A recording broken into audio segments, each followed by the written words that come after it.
Michael McLean, badassbrotherhood.com. Horsepower, not horse shit. Just heading out on an early morning walk here. Actually, I'm going to show you these. I don't know if you can see this behind me. Look at those beauties. The American and the Canadian flag. Crisp and new. We had those put up 3 days ago. A friend of mine came out and put those up on the pole.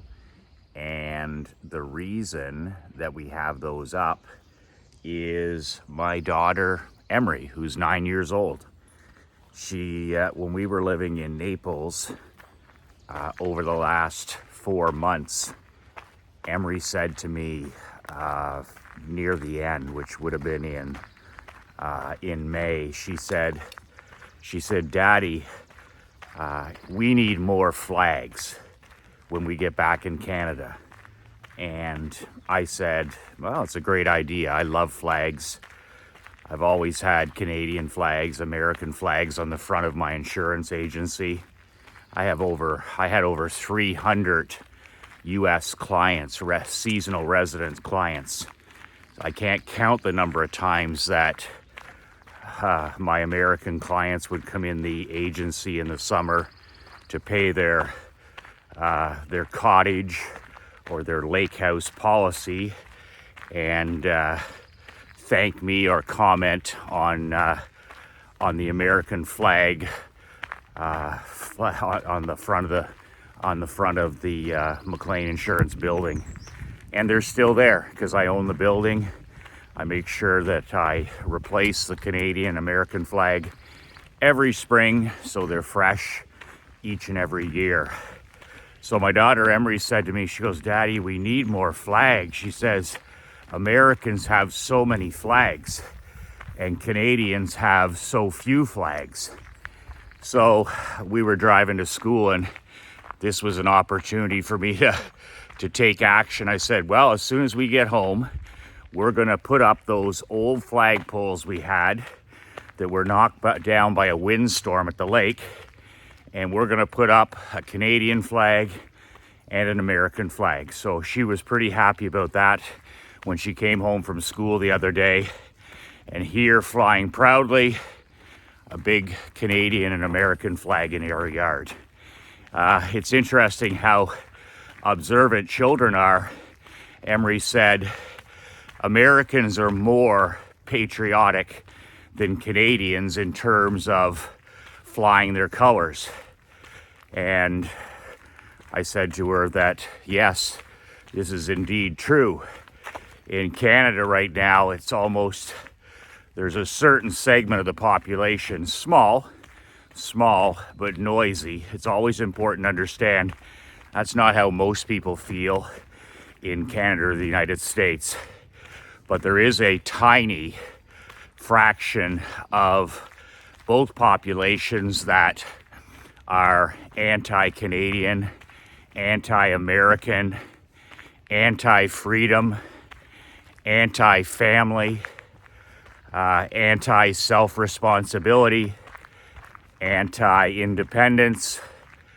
They hate America and they hate Canada, but they don't have the guts to pack up and leave.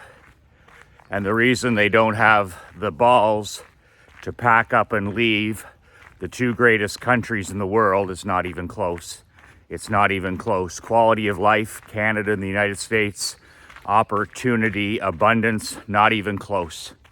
To raise a family, to educate yourself, to start a business, technology, inventions, entrepreneurship, not even close. Not even close. The United States and Canada. We are awash in abundance and opportunity in our two lands. Awash in abundance and opportunity. Now, a small sliver of the population wants to tell us that everything is wrong with our country. We're not perfect. Capitalism is not perfect, but it's certainly the best system that we've ever had in our history. But we have a small fraction of the population that hate America and hate Canada, but they make their living here. If they work, and they come here or they live here, and they accept all the abundance and opportunity, but at the same time, they shame the people that live in these great countries. They try to shame people into feeling embarrassed about their country, about their past, about their history. They teach it to our children in school that we should be ashamed, that we should be, especially that our parents should be ashamed of their past, of their history, and this is all the nonsense that goes on. So I was really happy when my daughter Emery said, we need to be more patriotic. We need to be proud of our country. We need to be grateful, thankful for our country, and we need to fly our colors at home in Canada proudly. So you don't hear that a lot from children. You don't hear that in the schools. You don't hear that even in many sports anymore. So like what happened to the national anthem in school? What happened to the American national anthem in school? What happened to the Canadian national anthem in school? What happened to the Pledge of Allegiance every morning in school? What happened to the Pledge of Allegiance every morning in school? What happened to the Lord's Prayer every morning in school? When I was going to public school, we had the national anthem and we had the Lord's Prayer. What's happened is my generation of parent was asleep at the wheel. We were shamed and embarrassed into having this removed, any pride removed from our schools, any reference to God removed from our schools. And consequently, we've had, my God, 30 years? Would it be more than 30 years without a national anthem played in most schools? Without any prayer whatsoever, whether it's the Lord's Prayer, whether it's solitude, whatever, anything. There's never been, and you're not going to see that again, that's for sure. God has been removed from schools, and he will remain removed until parents do something about it. So once again, I think it's really important that we fly our flags outside our homes, outside our businesses. I think it's absolutely critical. Like, it took some work every year to put those flags up at McLean Insurance. Come here, buddy. Come here, buddy. That's going on you. And we are off. That's simple. Slip, knot, and go. Cliffy is such a good dog that I can use this broken leash. All it is a leather strap. And I just put a big hoop in it, toss it around his neck, and we are gone. What a gorgeous morning. There's an equestrian farm right across from us here. This is Ian Miller's farm. 8-time Olympian Canadian equestrian, and just gorgeous property, if you can see that across the way. He's got hundreds and hundreds and hundreds of acres of land. It reminds me of Ireland, where it's just acres and acres of green. Heaven on earth, heaven on earth. So very happy that we have our new flags up. Very happy that my daughter can see those every single day. But we as parents, especially moving forward, have got to do a much better job of getting inside our schools, being part of the decision-making process inside our schools, excuse me, our colleges, our universities. We've stood on the sidelines for decades, and what you have are schools that are teaching our young children from kindergarten all the way up to grade 12 to, hate America, be embarrassed about Canada, Be ashamed of your past instead of teaching us and our children accurate thinking history. Not all history is rainbows and unicorns. It's not supposed to be. We're human beings. We make major mistakes. We evolve. We become better. But history is not to be destroyed. It's not to be ignored. If it's an issue, it's to be improved. But it's not to be canceled. It's not to be forgotten. It's not to be deplatformed. So my generation of weak-ass parent, without any problem whatsoever, the national anthems in the United States and the national anthem in Canada has been basically removed from our schools.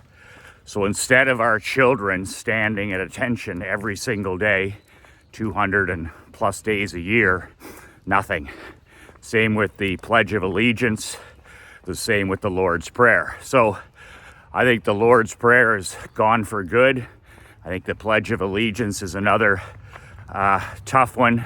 You would die on battling on that hill. But the national anthems, if parents got involved, we could reinstitute the American anthem and the Canadian anthem back in our public schools, our private schools, which brings me to a story of a big win. At Emery's Montessori school in Perth, I was one of the investors to get the elementary Montessori school going. So I put in money to get it going. We have a fantastic board of directors. We have an outstanding teacher, and it's an amazing little school with 17 children, and we're blessed to have this in our small community for my daughter Emery to attend. But one of the things that the children do every single morning, and they do this outside, they're usually outside, they play for, believe it or not, they play outside for 30 minutes. Outside, they play around the yard, they play in the trees, they build things, they play games, there's basketball court, whatever. When we drop Emery off at school, the kids automatically play outside in the sunshine, in the rain, in the heat, in the snow. It does not matter. Cold, extreme heat. The children are out playing before school. So before they go in and sit around, till lunchtime or whatever, they start the day with fresh air, sunshine, and exercise, which I think is absolutely critical. That was one thing we did not have at her Montessori school in Naples. So all the kids gather around after this morning exercise session, and they all stand at attention and they sing. I repeat, they sing the Canadian national anthem. And any chance I get to hang around, out at my vehicle and listen to this, it just makes me so proud. And it's something that's not happening most places.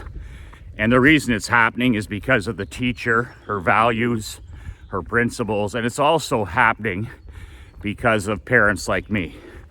I have a say. I have a say in the curriculum. I have a say in the sports. I have a say. Every parent has a say if they open their mouth. But to see these 5-year-olds, 6-year-olds, 7-year-olds, 8-year-olds, and 9-year-olds standing on the lawn at attention and singing, not just listening, but singing the national anthem, just makes my heart, it brings a tear to my eye whenever I have the opportunity to do that. So that's what we got going on there. So I don't think that there's a reason that this couldn't be instituted into our other schools if parents were involved enough. That's a big good morning. So we will have to, as parents, get together. Come on, buddy. We'll have to get together as parents to make these things happen. That was one of the huge positives, as we all know, from the restrictions and the lockdowns through the China virus, is that some parents actually woke up and looked around and saw, oh my God, this is what my son or daughter is being taught, because it was homeschooling kind of thing, Zoom. This is what they're being preached to. This is what is being indoctrinated. This is, the messaging. And some parents, to their credit, got up and said enough is enough, and went to these school boards and went to these school meetings and stood up and said, teach my kid fucking math. Teach my kid how to read. Teach my kid about science and biology. Teach my kid, have phys ed class. Teach my kid geography. We've had all these so-called progressions with the preaching of this and the preaching of that and the cancellation of this and all this in our education system. But the fact of the matter is, our education system has not changed in over 100 years. Of all the changes we've seen in our world, and just think of the technology and the software and the way athletes train and the way we learn, and our education system has not changed hardly at all. So the entire blueprint is 100 years old, right down to summer vacation, right down to classrooms, how they learn. It's all dated. It's a century old, and it's a failed and flawed system. And it's one of the reasons that we have our daughter in a different system. It's not perfect, but it's better. So with all that said, our children can't read. Our children can't multiply. Our children can't add. Our children don't know the states. They don't know the provinces. They don't know other countries. And they have almost zero knowledge of the past history. Almost zero knowledge of the past. We're teaching our children in school about, before it was showing Al Gore videos 15 years ago to public school, elementary and middle school and high school students. And that was passed as science. Al Gore videos on icebergs melting, it wasn't global warming. Yeah, it was global warming.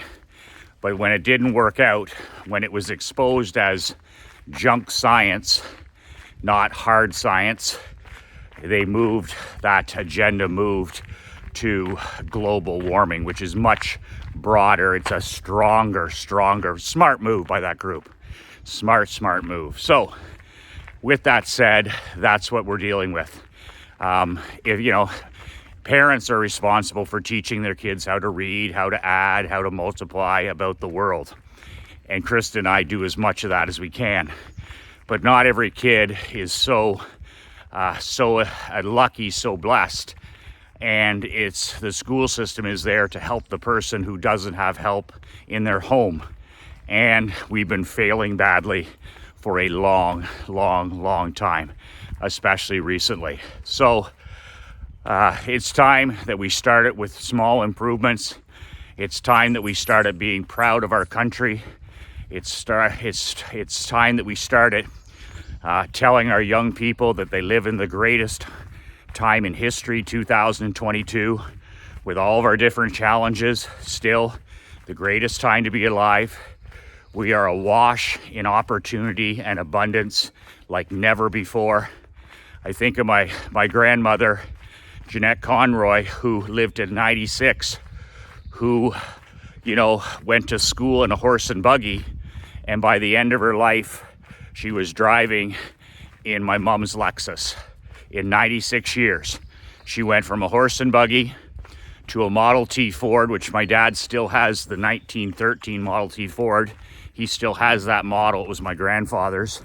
He has that in his garage, an original 1913 Ford Model T Ford. Comes in black. Henry Ford. You can have it in any color as long as it's black.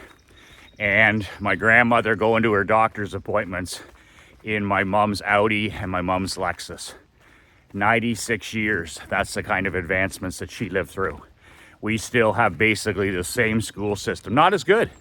The model is broken, but it's not even as good as it was 60 years ago or 80 years ago. So it's time for us to take small steps as parents, as leaders, as badass businessmen, to get the national anthem back in our world. I love that interview I watched the other day of Coach Bill Belichick. It's a few years old. It's when the Patriots won their last Super Bowl. So it's a few moons ago. And Belichick was being interviewed in his hometown in the off season. And he was at that restaurant, I forget the name of it, where they stop and stand at 12 noon for the national anthem.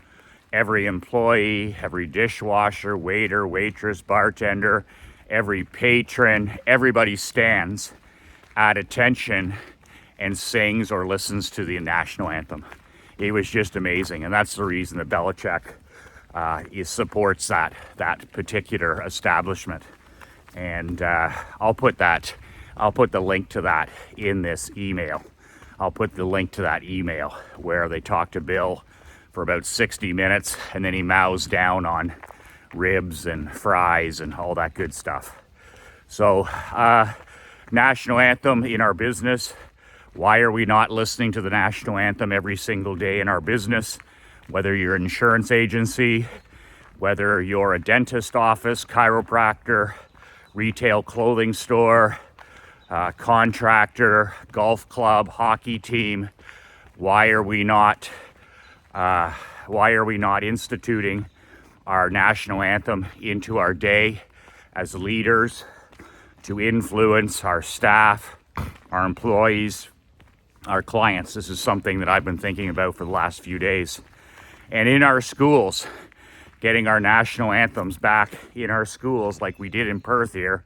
In Little Perth, those young kids, 5, 6, 7, 8, 9, standing this morning in the sunshine, singing, belting out that Canadian national anthem.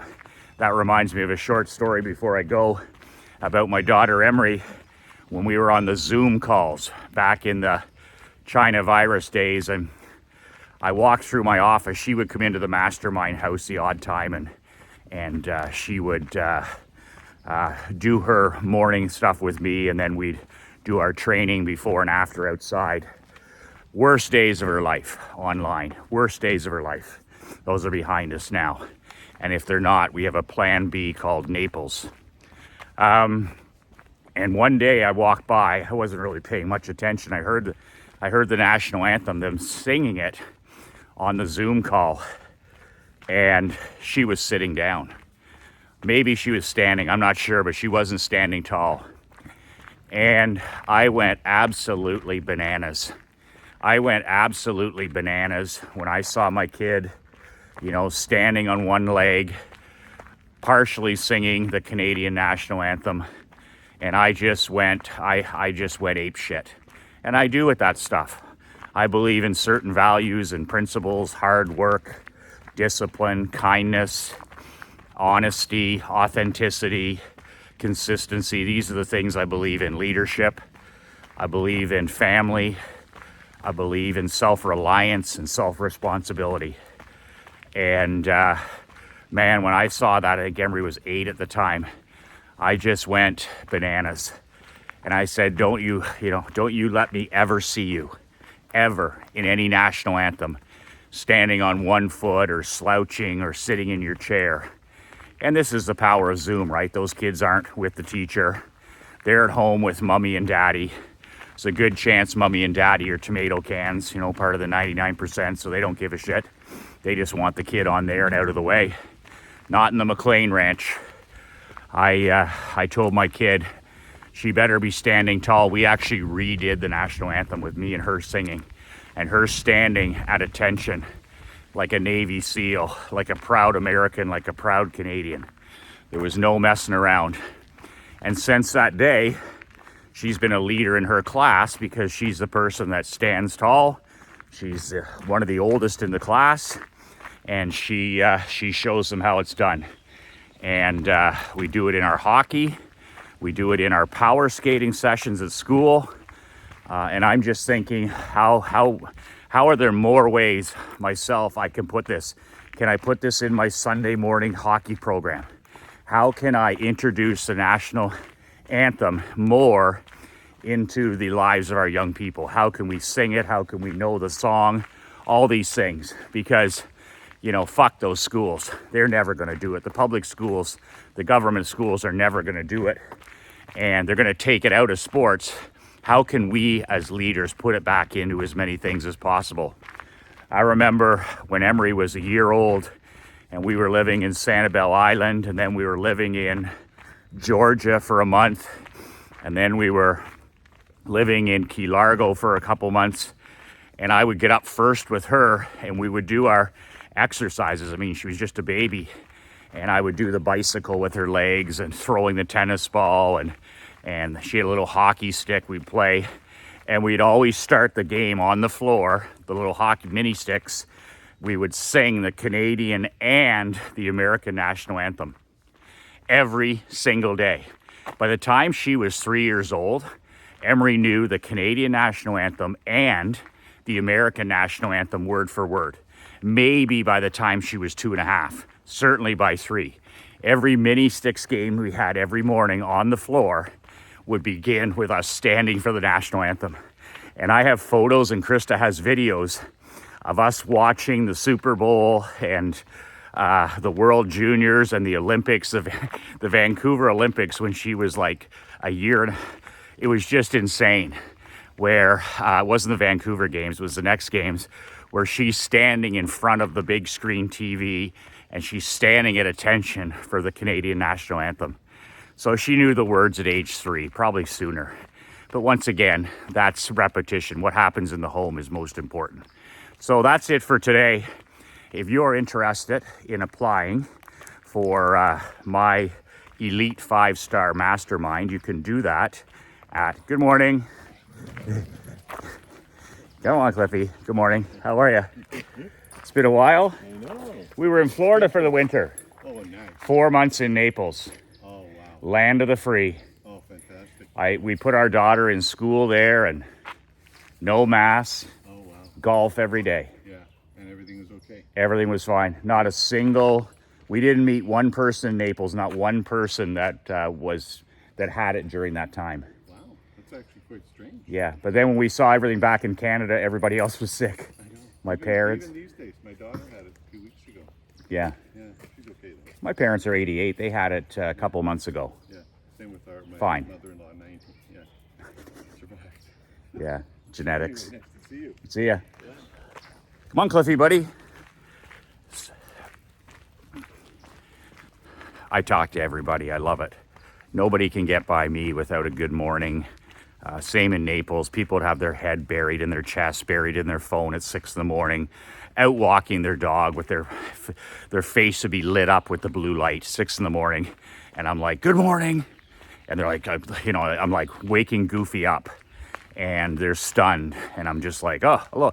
So then the next time I walk, like, good morning. I'm giving them the Sam Walton 5-foot rule, speaking to every single person within 5 feet. And that's what I do. I even do it on these cottage walks. Like, people are more friendly here. I mean, it's like Naples. People are so friendly in Naples. I think the link right there is the weather. Like it's paradise, right? You're living in paradise, so people's minds they're more positive. They're healthier. And it's the same here down by the lake. His people are in great moods. They're in great states. The sun is out. A lot of people on vacation, but people can't walk by. Yours relentless. It's like, good morning. And I just talk to everybody. I never used to be like that. Dan Leonis told me that. He goes, Michael, doesn't matter that you're introvert or extrovert. He says, talk to everybody. He goes, talk to everybody. Talk to homeless people, talk to billionaires, talk to millionaires, talk to, people in sports, people in business, people in religion. He goes, learn, and you learn by talking. And he was so bang on, and I pushed myself over the last, year to really do that, to just talk to everybody. And it's been really awesome pushing myself out of my comfort zone, but all the things I've learned by talking to people. People are amazing. So that's it. If you're interested in my 5-star mastermind, 18 men, that's it, that's all. It's 50 grand. It's for people with an investment mindset only, not no scarcity mindset. And it's for men that are proud of their country, and cleaners, closers, kings, and champions. You can join a waiting list at badasschampion.com. That's badasschampion.com. And I'll get on the phone with you later this summer. And it starts in September. It's 12 months, 18 men. We will have 2 closed-door live events, real mastermind events, 5-star hotels, 5-star meals, 5-star speakers, 5-star gear, you name it, 5-star everything. Apply at badasschampion.com below. If you don't have a copy of my book, why are you watching these videos if you don't have a copy of my book? Think about it. nobullbook.com, the link is below. You can get a copy of my book there for $20. $20 investment in your business, your marketing, your marriage, your relationship with your children, your physical and mental health, your time management, and your badass legacy building. So remember to tell your wife and your children that you love them by the end of today. Every single day, hug your wife, hug your children, and tell them that they're the most important people in your world. I don't care what your circumstances are. Nothing is more important than our family in our world. And good times, bad times, hug your wife and children and tell them that how much you love them and how important they are. And we don't know what's around the corner. We don't know what's going to happen in the next 2 minutes. So appreciate, be present, and have the behavior of a badass millionaire. When you're at dinner, be at dinner. When you're at lunch, be at lunch. When it's Saturday and you're with your family, shut that phone off and be with your family. So that's it for today. I'm heading home, gonna take Emery to school. I'm gonna go for my first swim in the lake just now when I get back. I'm gonna go for a swim, and then I'm gonna have a quick shower, and then take Emery to school. We're almost done. Her graduation, her grade 4 graduation. We graduate for everything now. So her grade 4 graduation is tonight. So pizza party. Looking forward to it. That's it. 2 words that change my life. 2 words that'll change your life. Be relentless.